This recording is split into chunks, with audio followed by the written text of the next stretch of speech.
Thanks, listeners. Our Elko Senior Center Director Matt McCarty joins us in studio for a monthly update from the terrace at Ruby View. Our senior center is at 1795 Ruby View Drive. It'll take me a while to shed the terrace, Matt. It's our beloved Elko Senior Center. It is, and that is exactly what a lot of people say of, we've known it it's been the terrace for a decade or more. And so, yeah, making that change did not come lightly, and it was with something that, all right, how is this going to be received? But it does work better for those that haven't been here for a long time. If they haven't been here for 5 or 6 or more years, they didn't know what the terrace was. And so we would daily get a call, and we'd answer the phone, the terrace, and they'd say, "Oh, I'm sorry, I'm looking for the senior center." No, that's us. Yes. So it made sense. And it's just an adjustment, just like library to mybrary. We're still getting used to that. Oh, and hey, I didn't know if our senior listeners had heard this news, but in my conversations with city officials, and the Free Press may have had an article already, but the new fire station, when the city embarks on that, is going to be located on the site of where the senior center had been, the old Howard's on the Hill, the former golf course. Yeah, they're going to build a new fire station there. So. Terrific. That'll be great to have that, because that lot has been vacant for so long. It'll be great to have some vibrancy there, and that's a good location, and certainly services the northwest side of town, if between the Mountain City Highway and the downtown fire station. So that's great. Well, that is great. Thanks, Matt. Matt McCarty, of course, our director of the Senior Center. I know he loves to get caught up on stuff. He's busy with a lot of things in the community. And the first topic that we want to start off with today is the one that both Matt and I agree. We hear the question. He says he does every day, at least once a day. I know I'm hearing it a lot in the community. I was at the volunteer fair last week, and just about every nonprofit that I spoke with, they are very concerned about funding. And is the senior center going to be okay? Because, of course, seniors rely on the senior center for a number of things, but for food, Matt, and I think the food is the big concern right now.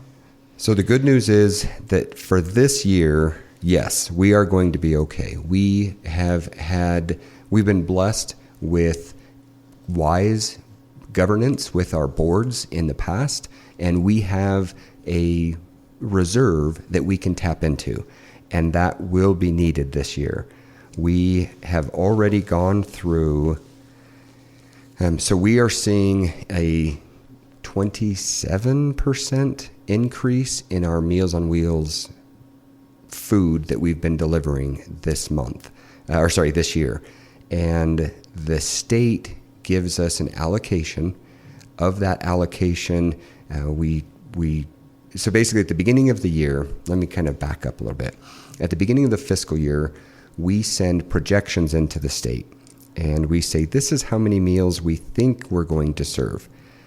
When I first started, it was right after COVID. In fact, actually, it was in the middle of COVID. So the first time that I had submitted was 2021. So I guess we were just coming out, and we had just reopened our dining room.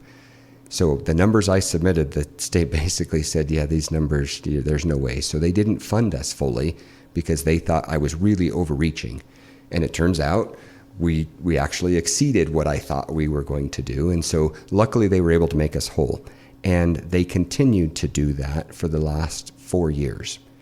And I want to be very clear. When I say make us whole, that doesn't mean that they're somehow taking money from us, or that they're not doing what they're supposed to do.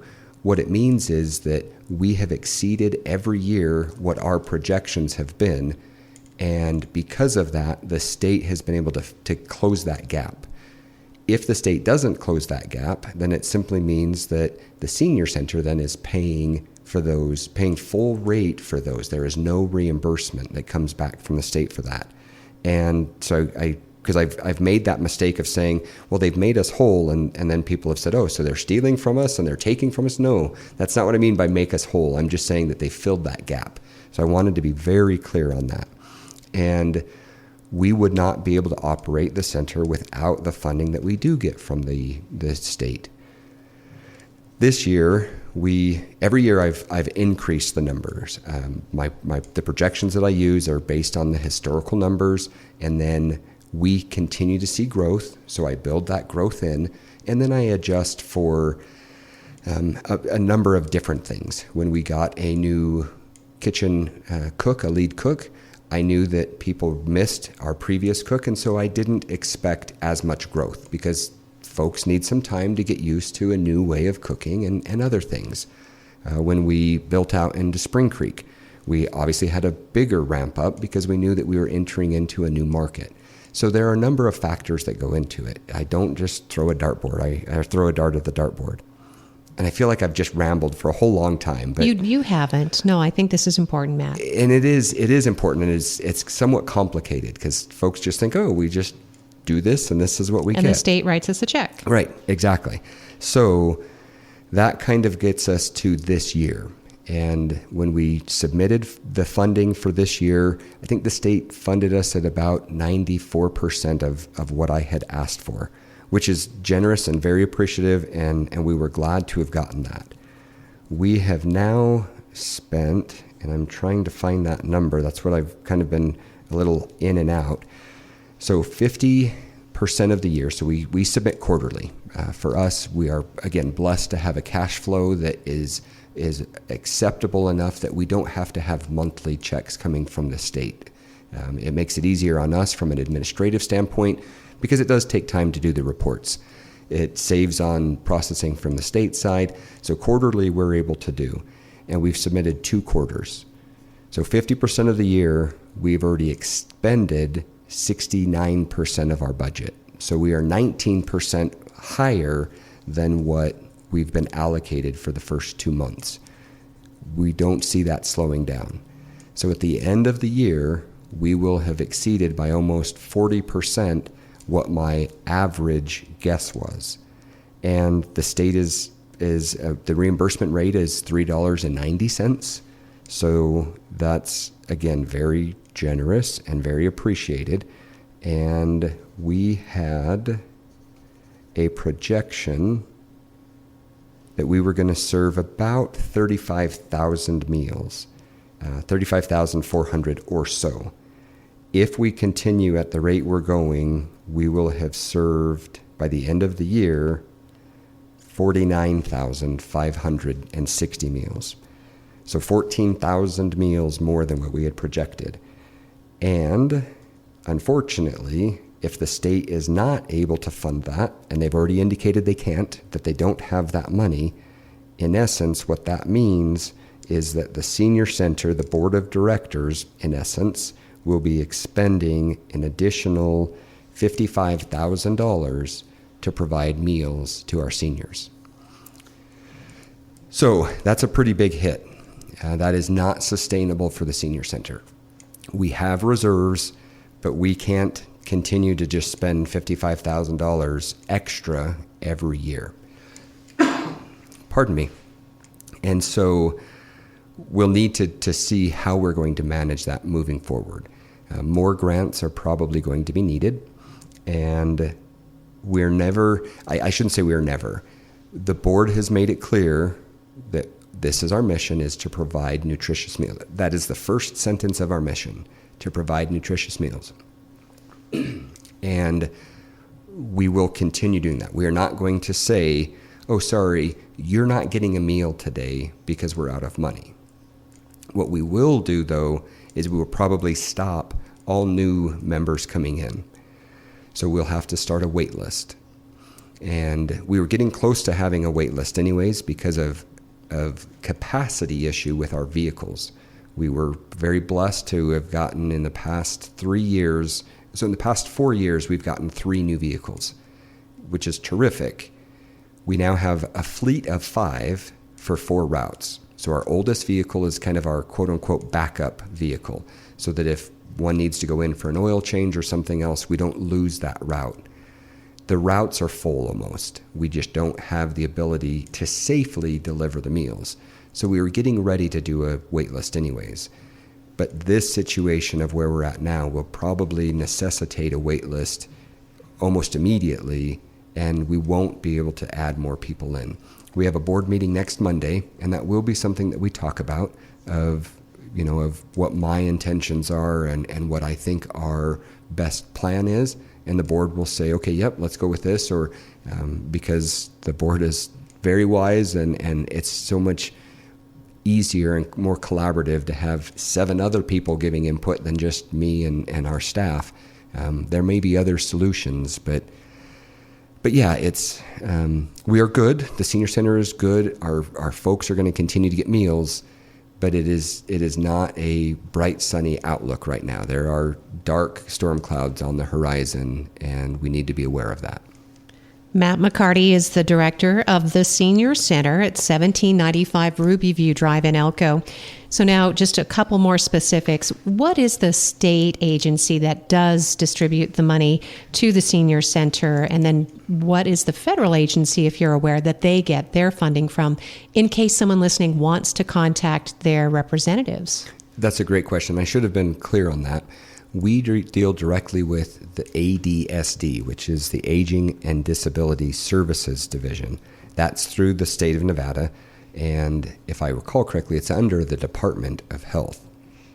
And so they get a grant from the state, and the state, that's through part of their funding mechanism and the state budget, but then they also get money from the Older Americans Act out of Washington, D.C.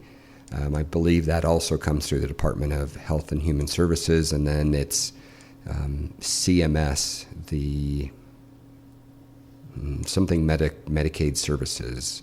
I apologize. I should know that, and I'm used to saying CMS, and exactly. That's why they call them acronyms. Right, all those acronyms. So at the state level, it's Department of Health and Human Services, Aging and Disability Services Division.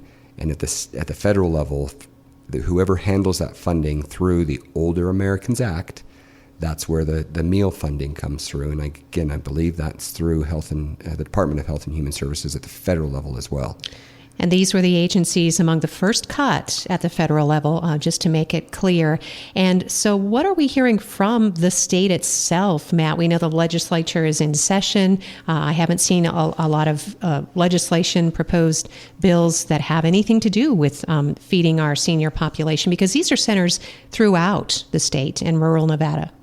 And from a funding standpoint, there's not new legislation necessarily to fund specific to anything within the Health and Human Services or Aging and Disability Services Division. To offset those losses. To offset that. Mm-hmm. However, because it's not specific legislation, that doesn't mean that nothing's happening. It's part of the state budget. They go through their budget process on the legislative side. And of course, in order for them to have a budget, the executive side has done their wish list and what they think they need to, they send it back.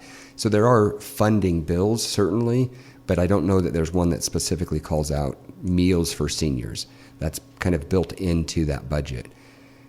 I don't think it's going to grow. If I recall correctly, they did send something, they being ADSD, they've had some leadership change, and that leadership change was kind of expected, and it wasn't a sudden. It's not a cleaning of the house by any means. So when I say leadership change today, especially at the federal level, if there's leadership change, that means that, well, somebody lost their job. This was all internal, and there was just some shuffling of folks around. Anyways, on that, when that leadership change was announced, there was some also discussion of here's what we've submitted, and it's pretty flat. So hopefully the budget does not get cut.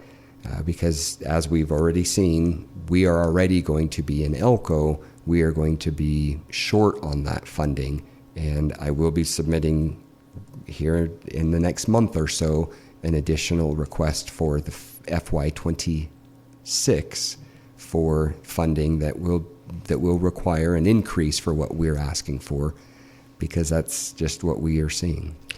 And how much, if we're actually talking dollars and cents, Matt? Because as I said in meeting with folks during the volunteer fair recently, for some agencies, an amount as small as $5,000 or $10,000 can be make or break. But we do know that the Elko Senior Center obviously relies on possibly, tens of thousands of dollars.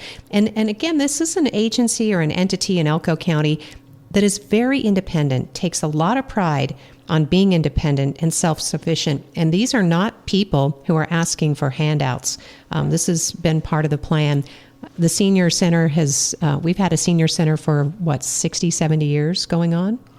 At least 50 years, going on 50 years, because our nonprofit status was granted back in the early 80s. Perfect. And I think our policies and procedures, our founding documents go back to 1980, 1982, somewhere in there. Right. So we've had it for at least 45 years, or close to.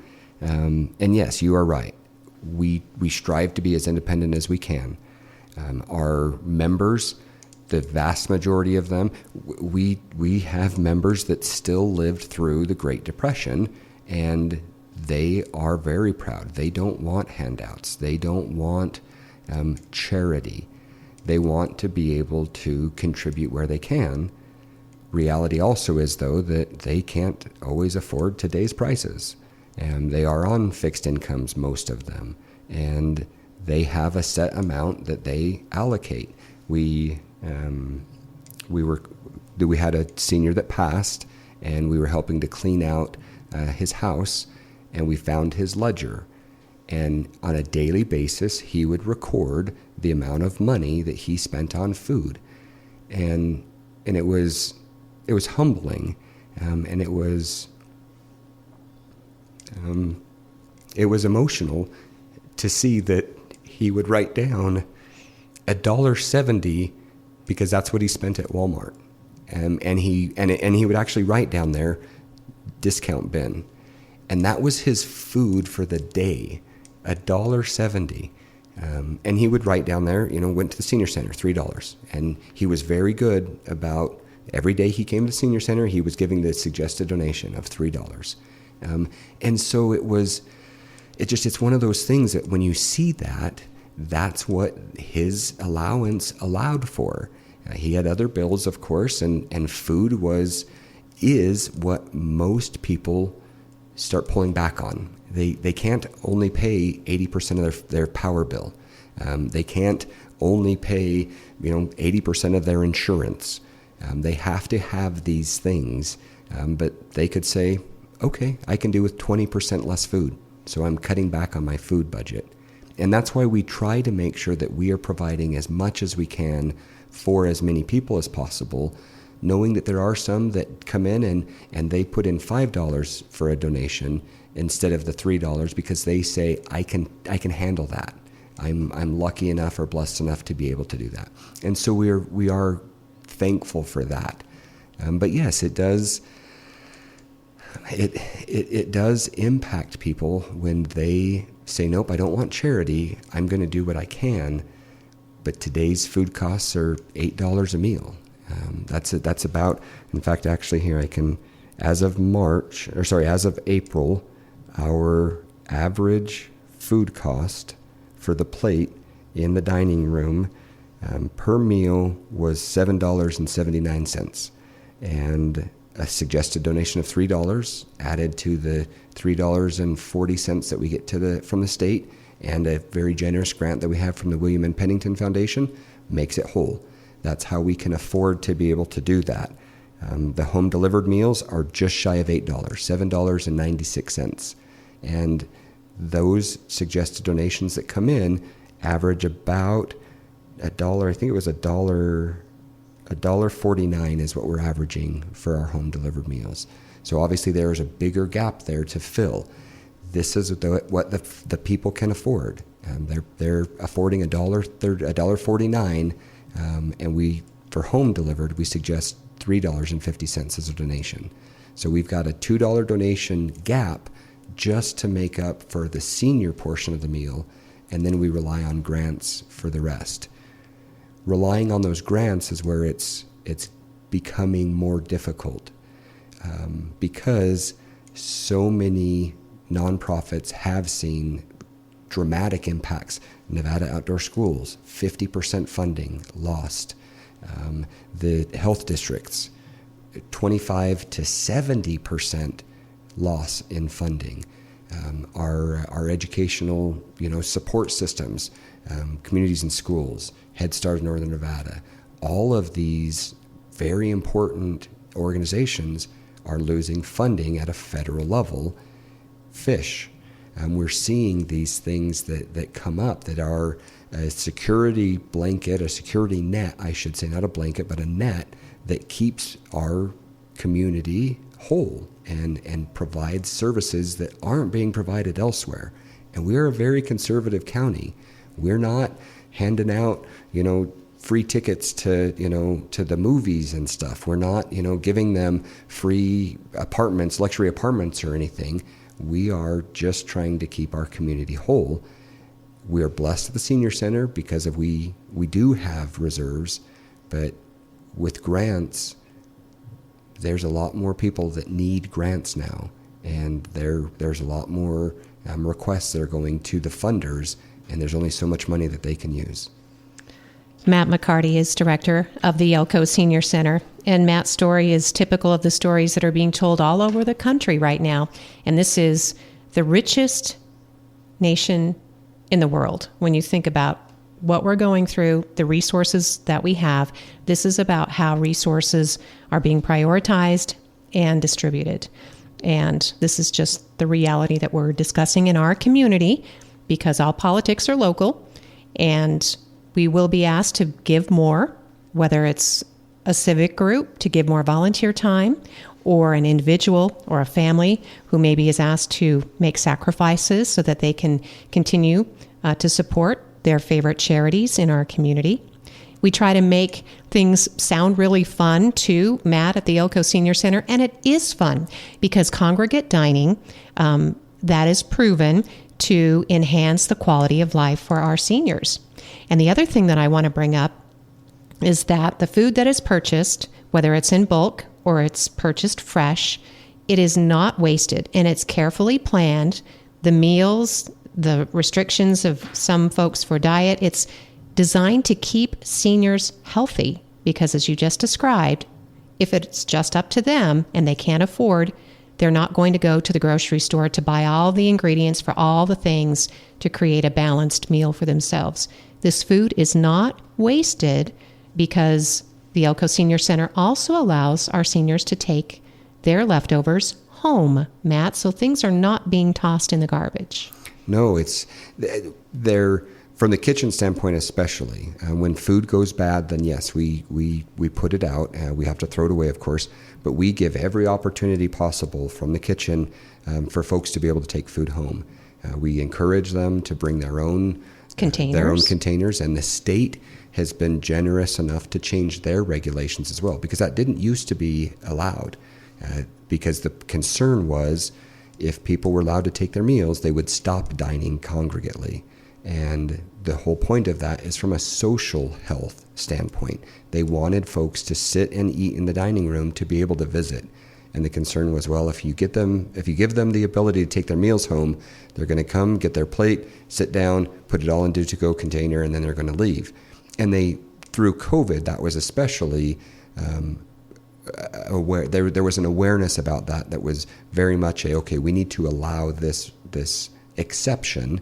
And the state post-COVID recognized that, okay, maybe our fears are not as bad as we thought they were going to be. So now, yes, folks can take their food to go. And in our kitchen, if we have today was fish tacos with a coleslaw, a cabbage coleslaw. That coleslaw, if we didn't serve enough, we usually prepare about 120 meals for congregate dining. If coleslaw was not taken, enough coleslaw wasn't taken, tomorrow we'll have coleslaw available for folks to be able to just grab themselves. We kind of put it on a rack and it's serve yourself. And that'll happen again on Friday, provided that the coleslaw is still safe and healthy and fresh enough to be able to serve. Otherwise, we do have to throw it away because it does go bad. There are some things that we can't freeze. We can't put into home-delivered frozen meals, or we can't freeze for use later. Most fresh vegetables, we don't have a way to be able to freeze that. And cold vegetables. So if we've heated up the green beans, great. We can freeze the green beans when we put them into our home-delivered meals. So there is some food waste, but we certainly do the best we can to minimize that. And so we actually received a grant from the state and through a national organization to measure food waste. And we're tracking that currently.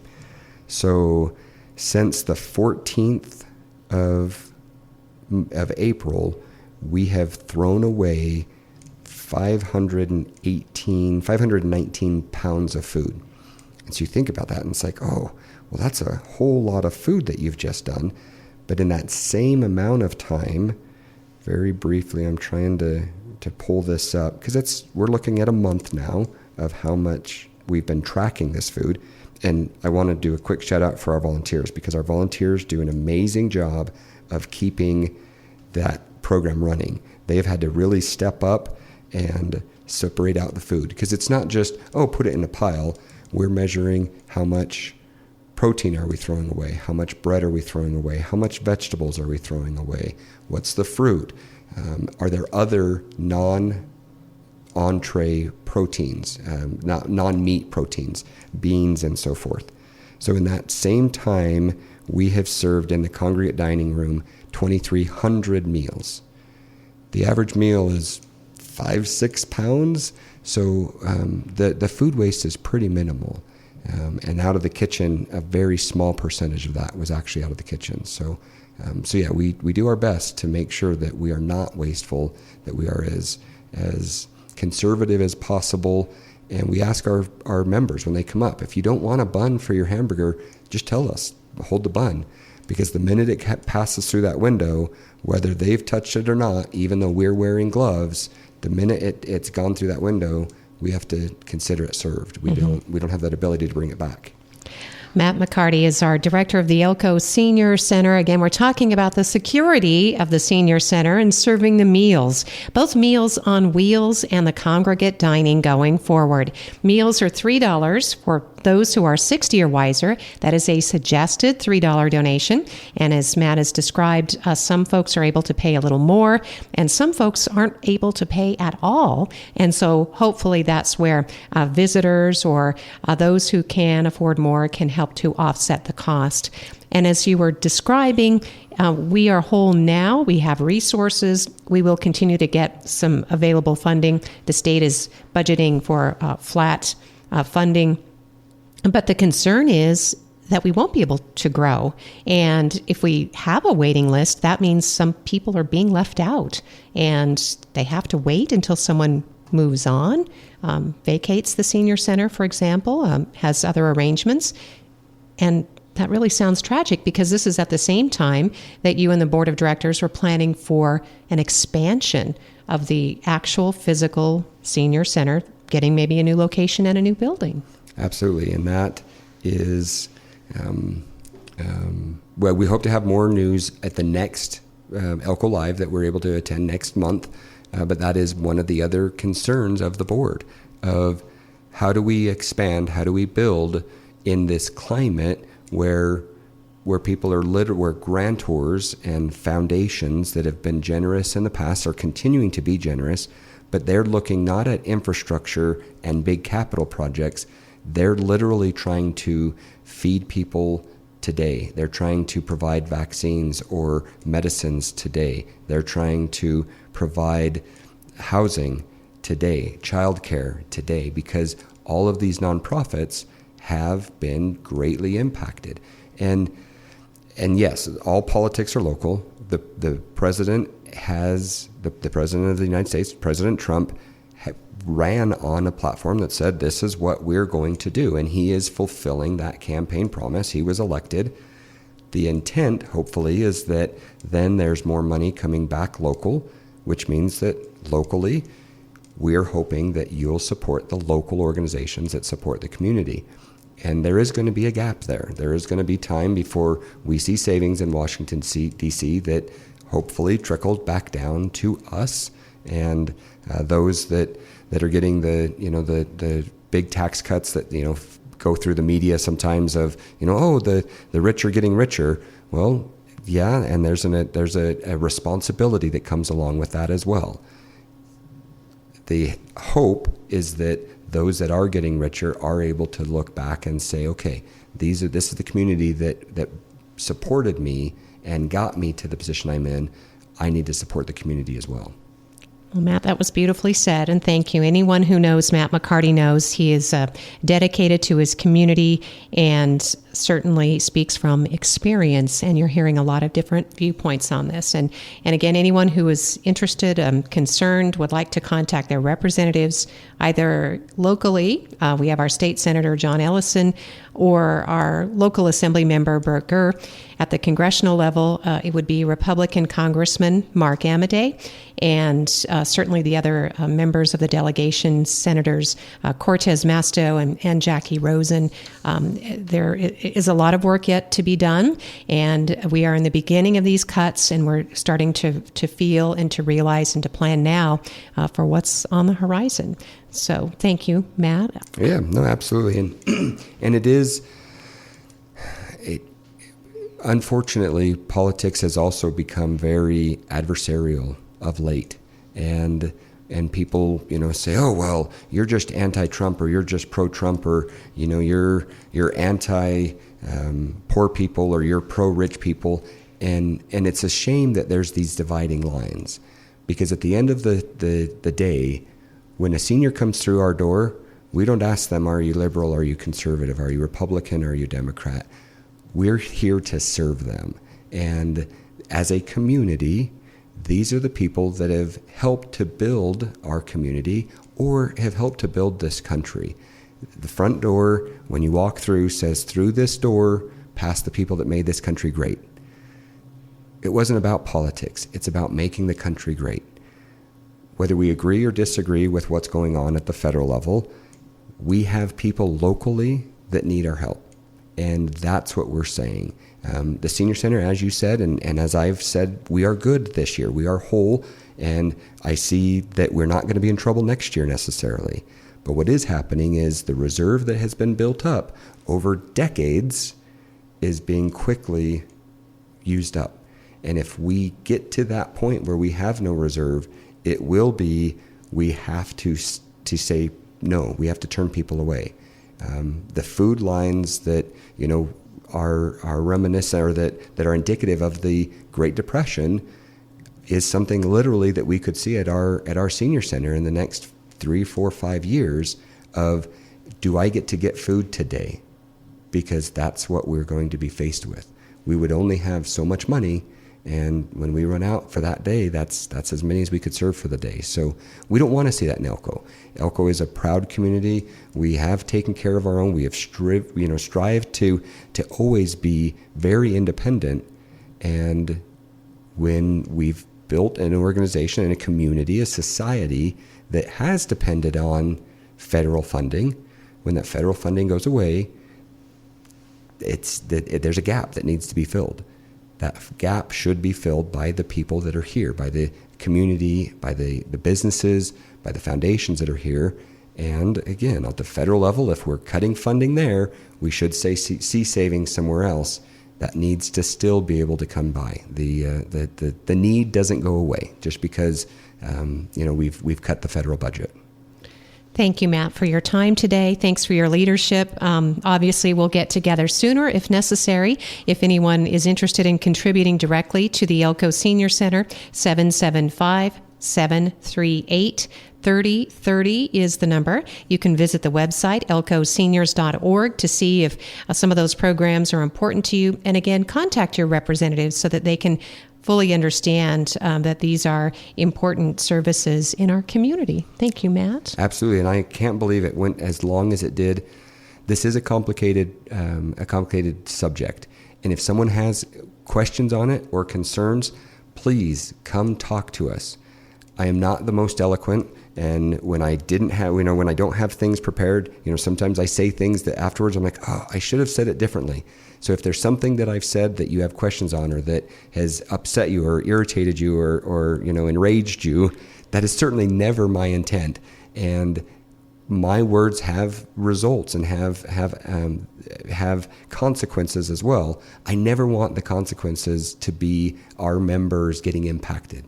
So talk to me, come up and we can have a visit. Because I'm always open. I'm always happy to chat, and I'm always happy also to hear other points of view, so that we can find a solution. I don't have all of the answers. I love to collaborate. We have so many partners at the Senior Center because of that collaboration.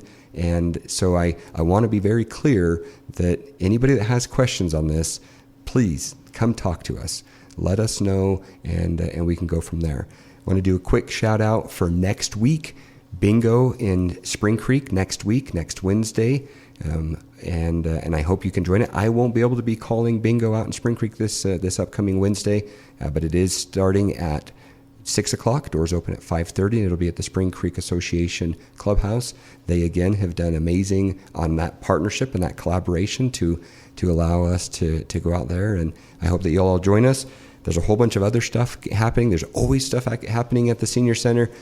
This was kind of a downer day today on what we were talking about, but it's the center is active and alive and vibrant. Please do come in.